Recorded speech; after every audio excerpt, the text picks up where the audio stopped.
Here's another shot of the dock behind me. We're out on the pier.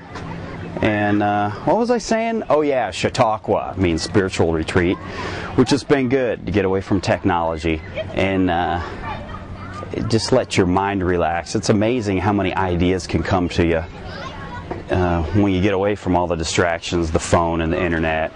And I've got all kinds of ideas now for product ideas, market ideas. Watched a movie with the family the other night called Ferrets, The Pursuit of Excellence, which I would swear was supposed to be funny, but it's not. It's a true documentary, but it gave me all kinds of ideas for like rabid markets and how to develop products for them, and also how to solve some different business problems. So I highly recommend, if you can get away to a place like this where there's no technology, you can shut off your phone, leave your laptop at home, or just, you know, don't plug into the internet for about a week. It'll do you a world of good.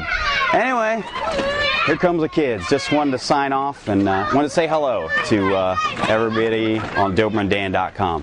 Thanks a lot. Talk to you soon. Bye-bye.